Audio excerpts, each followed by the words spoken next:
कडक पडला या आणि डोळं लई जळजळा लागल्यात म्हणून ह्याकडं त्याकडेला पाथरीची भाजी हुडकत आली. अजून मला काही सापडली नाही. तर मी तिथनं इथंपर्यंत हुडकत आलो. त्या आत्ता इथं सापडली. जरा एक 5-6 मोड दिसते. हे बघा पाथरीची भाजी. ह्याला पाथरीची भाजी म्हणते. हो काय, ही अशी ताजी ताजी जेवणाबरोबर खायला लई चांगली लागते. ही भाजी लई नसत्या, कुठं कुठं तरच उगावलेली असते. ते तणकट असते म्हणून बायका भांगलताना काढून टाकतात. पण मी सगळ्यांनी सांगतो की पाथरीची भाजी दिसली की ठेवा म्हणून. शेंगदाण्याचं कूट, कांदा, हिरवी मिरची घातल्यावर पण भाजी करून खाल्ल्यावर चांगली लागते. पण त्याच्या परस का नाही कच्ची भाकरी बरोबर चपाती बरोबर खाल्ली की आणि जरा चांगलं लागते आणि खायला. पर त्याच्याबरोबर पण का नाही, आता ह्या सगळ्या शेतात मिरच्या लावल्यात का नाही, त्याच्या शेंड्याच्या कवळ्या कवळ्या मिरच्या घ्यायच्यात. ते पण भाकरी बरोबर खाऊन बघा किती चांगलं लागतात. हे आता कवळ्या मिरच्या आहेत का नाही, अशा कवळ्या कवळ्या तोडून घ्यायच्या. या मिरच्या अजिबात तिखट नसतात बघा. आता ही भाजी उपडताना माझा हात जरा मातीचं झाल्यात. ह्या अशा कवळ्या कवळ्या मिरच्या घ्यायच्या.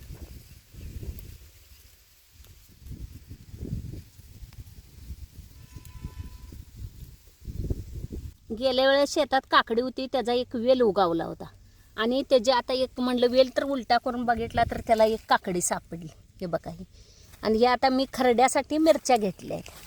रानात फिरत गेलो, घेवड्याला फुलं तर आल्यात का बघायचे म्हणून. आणि फिरत असताना का नाही बांधावर ही चिगळीची भाजी दिसली. दिसल्या मनात आलं की आता जरा काढून न्यायची चिगळीची भाजी करायची म्हणून हे काढून घेऊन आलो. वर्षभर भाजी हे मिळत्या, पण उन्हाळ्यात थंड अशी का नाही ही खायला चांगली असत्या भाजी. रानात गेलं की मोठ्या चिगळीची मोठ्या पानाची भाजी मिळत्या, पण अशा बारीक चिगळीची का नाही बारीक पानाची भाजी मिळत नाही. कुठं कुठं तरच हे उगावतं या.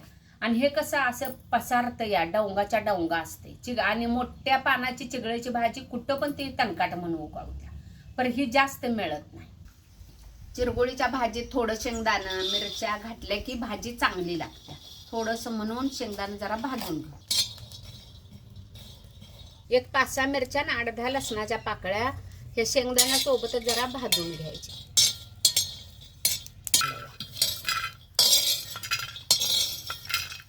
हे खलबत्यात आता मोठं मोठं वाटून घ्यायचं. वाटताना ह्याच्यात थोडंसं मीठ टाकायचं म्हणजे पटकन वाटत. मिरच्या बारीक चिरून भाजीत टाकण्याऐवजी का नाही अशा कुटाबरोबर वाटल्या का नाही शेंगदाण्याबरोबर, मग सगळीकडे लागतं या. प्रत्येक घासात आपल्याला मिरची येत्या.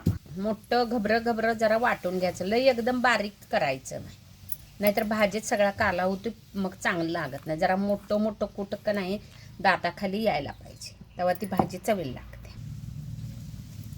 शेतातली भाजी काढली की हे टाळटाळला असं गोल गोल असतात का नाही, त्यामुळे ह्याला मुळ्या पण जास्त आता असते त्या. मग हे आता मी मुळ्या पाक काढून घेतल्यात आणि हे लांबडं हे अशा भाज्या असतात म्हणून बारीक चिरून घ्यायची.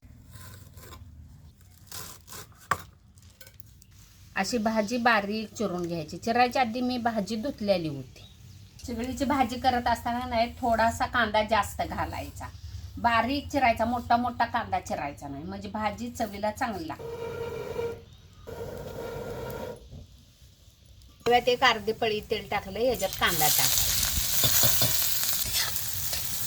असा चांगला भाजायचा. जरा कच्चा राहिला का नाही मग भाजीत हिरवा कांदा दिसतोय. आता कसा भाजलाय बघा, असा भाजून घ्यायचा. आता हे आपण खलबत्यात मोठं वाटले का नाही हे टाकायचं वाटण. हे जी ह्याच्यात टाकायची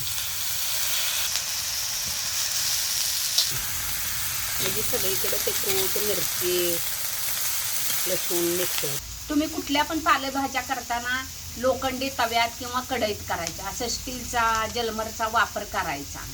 ह्याच्यातली भाजी खाऊन बघा किती चवीला लागते.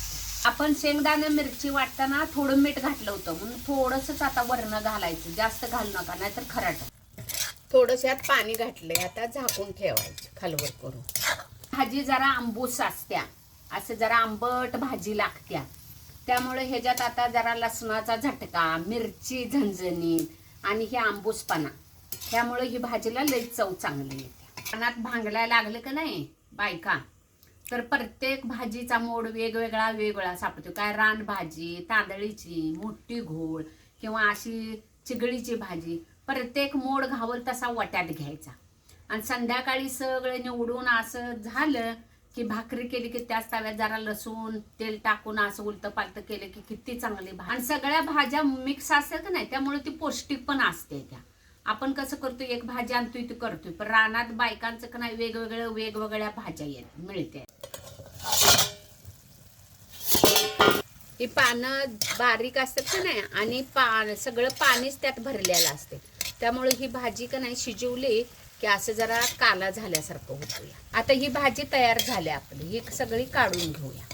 अशी एक भाकरी घ्यायची आणि ह्याच्यावरच भाजी घ्यायची. आता ह्याच भाकरीवर आपण जेवढी खाणार आहे का नाही तेवढी भाजी काढून घ्यायची.